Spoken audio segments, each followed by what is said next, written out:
আসসালামু আলাইকুম রহমতুল্লাহি ওয়া বারাকাতুহু। প্রিয় ভিউয়ার্স, আপনারা সকলে কেমন আছেন? আশা করি আপনারা সকলে ভালো আছেন। নতুন একটি টিউটোরিয়ালে আপনাদের সকলকে স্বাগত জানাচ্ছি ইংলিশ টেক এন্ড টিউনস এর পক্ষ থেকে। আজকে আমরা আলোচনা করব আপনি কিভাবে জাতীয় বিশ্ববিদ্যালয়ের অধীনে বিএড আবেদন করবেন অনলাইনে। তো চলুন কথা না বাড়িয়ে আমরা শুরু করি কিভাবে আবেদন করবেন। আমার এই চ্যানেলটি যদি এখনো কেউ সাবস্ক্রাইব না করে থাকেন তাহলে সাবস্ক্রাইব করবেন এবং ভিডিওটি ভালো লাগলে লাইক, কমেন্ট এবং শেয়ার করে অন্যকে দেখার সুযোগ করে দিবেন। ওয়েবসাইটে যেতে গেলে আপনারা লিখবেন app1.nu.edu.bd লিখে জাস্ট এন্টার বাটনে প্রেস করবেন। আপনার সামনে কিন্তু ন্যাশনাল ইউনিভার্সিটির অনলাইন অ্যাডমিশন সিস্টেমের ওয়েবসাইটটি চলে আসবে। এরপরে আপনি এখান থেকে মাস্টার্স যে ট্যাবটি রয়েছে এটিতে আপনি ক্লিক করবেন। করলে আপনি এখানে দেখতে পাবেন মাস্টার্স প্রফেশনালের অ্যাডমিশনের সার্কুলারটি রয়েছে। আপনি চাইলে এটি কিন্তু ডাউনলোড করে দেখে নিতে পারেন। আমরা সর্বপ্রথম চলে যাব অ্যাপ্লাই নাওতে। অ্যাপ্লাই নাওতে ক্লিক করার পরে আমার সামনে এরকম একটা ইন্টারফেস আসবে। এখানে আপনাকে কিছু তথ্য দিতে হবে। আপনি অনার্স থেকে পাস করেছেন, ডিগ্রি পাস করেছেন, বিএসসি পাস করেছেন, নাকি কোনটা আপনি আসলে আপনার শেষ যে শিক্ষাগত যোগ্যতা সেটি কোনটা। জাস্ট আপনি যদি অনার্স পাস করে থাকেন অনার্স ট্যাবে ক্লিক করবেন, যদি ডিগ্রি পাস করে আবেদন করবেন তাহলে ডিগ্রিতে ক্লিক করবেন, ঠিক আছে। সো অনার্সটা ক্লিক করলাম। ক্লিক করার পরে আপনি নেক্সটে যাবেন। নেক্সটে গেলে আপনার সামনে honours and equivalent information, honours, আপনার রোল নাম্বার, রেজিস্ট্রেশন নাম্বার এবং পাসিং ইয়ারটি এখানে সিলেক্ট করতে হবে। রোল নম্বর, রেজিস্ট্রেশন নাম্বার এবং পাসিং ইয়ার দেওয়ার পরে নেক্সট বাটনে ক্লিক করলে আপনার সামনে এরকম একটি ইন্টারফেস আসবে যেখানে আপনি আপনার পার্সোনাল কিছু ইনফরমেশন দেখতে পারবেন।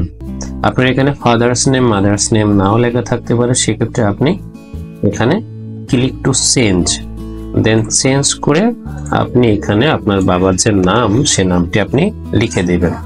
আমি লিখে দিচ্ছি।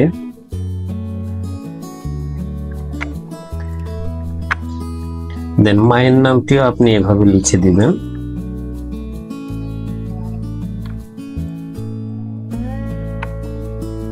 ওকে, আপনার জন্ম তারিখ এবং আপনার জেন্ডার যদি ঠিক থাকে দেন আপনি নেক্সট বাটনে ক্লিক করবেন। নেক্সট বাটনে ক্লিক করার পরে আপনার সামনে কলেজ চয়েসের অপশনটি আসবে। আপনি এখান থেকে ডিভিশন সিলেক্ট করবেন, আপনি যে ডিভিশনের কলেজটাতে ভর্তি হতে চান। দেন আপনি ডিস্ট্রিক্ট এবং ডিস্ট্রিক্টের আন্ডারে কতটি কলেজ রয়েছে, শিক্ষা প্রশিক্ষণ কলেজ, আপনি কিন্তু সেটা এখানে দেখে নিতে পারেন। কলেজ সিলেক্ট করার আগে একটা জিনিস আপনাদেরকে বলে রাখি, আপনি যদি শুধুমাত্র সরকারি টিটিসিতে ভর্তি হতে চান সেক্ষেত্রে আপনি অনলাইন আবেদন ফর্মটি পূরণ করবেন। আর যদি আপনার ডিজায়ার থেকে আপনি কোনো বেসরকারি একটা প্রতিষ্ঠানে আপনার বিএড সম্পন্ন করবেন সেক্ষেত্রে আপনি সরাসরি আপনার সকল শিক্ষাগত যোগ্যতার সনদের ফটোকপি, আপনার ছবি, আপনার মোবাইল নম্বর এবং আপনার এনআইডি কার্ডের একটা কপি সরাসরি কলেজে জমা দিয়ে আসবেন। তাহলে তারা আপনার ভর্তিটি নিশ্চিত করে রাখবে।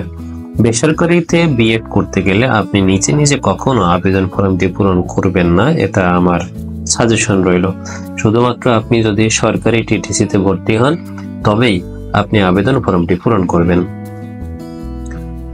Government teachers training college Jessore এখানে সিলেক্ট করলাম। BSA bachelor of education BEd just আমি সিলেক্ট করে এখানে দিয়ে নেক্সট বাটনে ক্লিক করলাম। Do you want to apply for quota, আপনি কি কোটা অ্যাপ্লাই করতে চান কিনা। আপনার যদি থাকে দেন ইয়েস দিবেন, আপনি যদি ইয়েস হয় কোন কোটায় আপনি আসেন দিবেন। যেহেতু আমার নাই আমি নো দিয়ে নেক্সট বাটনে ক্লিক করলাম। আমার এখানে একটা ছবি সংযুক্ত করতে হবে। ছবিটি 150 বা 120 পিক্সেলের হতে হবে এবং 50 কিলোবাইটের কম হতে হবে। সো ছবিটি আমি এভাবে ফরম্যাট করিনি, আপনাদের সামনে আমি একটু ফরম্যাট করে দেখাচ্ছি। এজন্য আমরা click here two edit your photo online এখানে ক্লিক করলে আমার কিন্তু একটা রিসাইজের ফটো মানে ওয়েবসাইট যেটা সেটা ওপেন হবে। আমি জাস্ট এখানে চুজ ফাইলে ক্লিক করে আমার সেই ফাইলটি আমি নিয়ে আসবো। এখানে ফাইলটি চয়েস করার পর ওয়াইড এবং হাইট আমাকে দিয়ে দিতে হবে।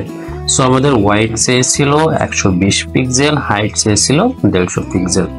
সো আমি এখানে ওয়াইড 120 এবং হাইট 150 পিক্সেল লিখে রিসাইজে চাপ দিলাম। দেন একটু অপেক্ষা করি। এই যে আমার এটা হয়ে গেছে, জাস্ট ডাউনলোড করে নিব। আমি ডেস্কটপের উপরেই সেভ করব।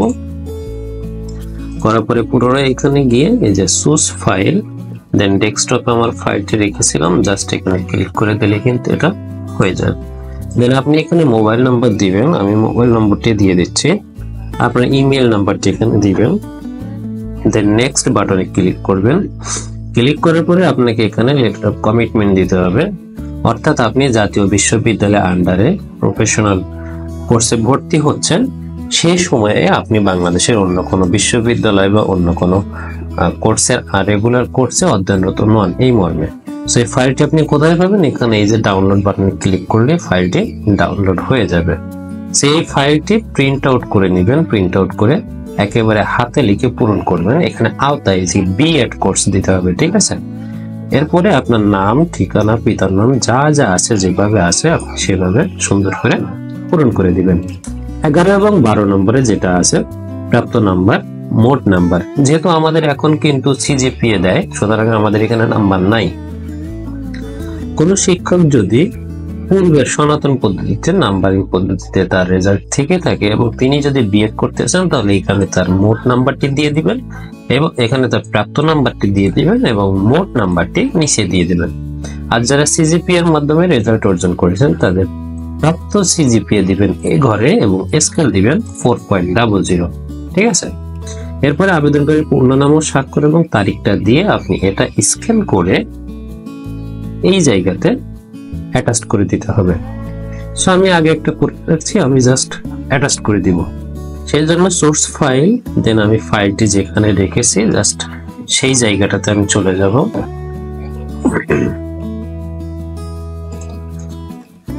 100% হয়ে গেলে আমি প্রিভিউ অ্যাপ্লিকেশনে যাব। আমি অ্যাপ্লিকেশনে কোথায় কি করেছি সবকিছু এখানে লেখা আছে। আমি কি করব? সাবমিট অ্যাপ্লিকেশনে ক্লিক করব। সাবমিট অ্যাপ্লিকেশনে ক্লিক করলে আপনার সামনে পিন নাম্বার এবং অ্যাডমিশন রোল নাম্বার আসবে, সেই সাথে এর যে ফর্মটি পিডিএফ ফাইল আকারে থাকবে সেটিকে ডাউনলোড করে নিয়ে আপনি জমা করতে পারবেন। এরপরে আপনার কি করণীয়? ফর্মটি ডাউনলোড করবেন, করার পরে কালার প্রিন্ট আউট করবেন, কমপক্ষে 2টা কপি করবেন, সেট করবেন। 2টা সেট করে প্রত্যেকটা সেটে আপনার নির্ধারিত জায়গায় আপনার এবং গার্ডিয়ানের সিগনেচার রয়েছে, মোবাইল নম্বর হয়তো থাকতে পারে। এরপরে আপনার সকল শিক্ষাগত যোগ্যতা সনদ এবং নাম্বারপত্র, আপনার এনআইডি এবং এই যে লেটার অফ কমিটমেন্ট যেটা আমরা সংযুক্ত করলাম, এই লেটার অফ কমিটমেন্টটি ওর সাথে সংযুক্ত করে নির্ধারিত কলেজে আপনি জমা দিয়ে আসবেন। এবং এই কলেজের টাকা জমা দেওয়ার যে সিস্টেমটি সেটি এক এক কলেজ এক এক রকম পন্থায় কিন্তু নিয়ে থাকে। সুতরাং আপনি যে কলেজটি সিলেক্ট করেছেন সেই কলেজে গিয়ে আপনাকে খোঁজ নিতে হবে তারা আবেদন ফিটা কোন উপায়ে গ্রহণ করছে। তারা যদি অনলাইন মাধ্যমে গ্রহণ করে আপনি এটা অনলাইনে দিয়ে দিবেন, তারা যদি হাতে হাতে গ্রহণ করে থাকে হাতে হাতে আপনি দিয়ে দিবেন। কলেজে কাগজগুলো জমা দেওয়ার পর কলেজ কর্তৃপক্ষ সেখানে প্রিন্সিপালের সিগনেচার সহ অন্যান্য কার্যক্রম সম্পন্ন করে আপনাকে একটি অংশ দিয়ে দিবে এবং তার একটি অংশ রেখে দিবে।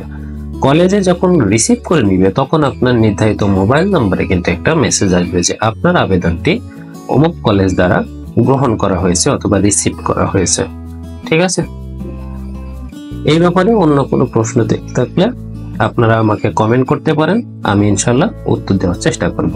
সকলে ভালো থাকবেন, সুস্থ থাকবেন। আসসালামু আলাইকুম।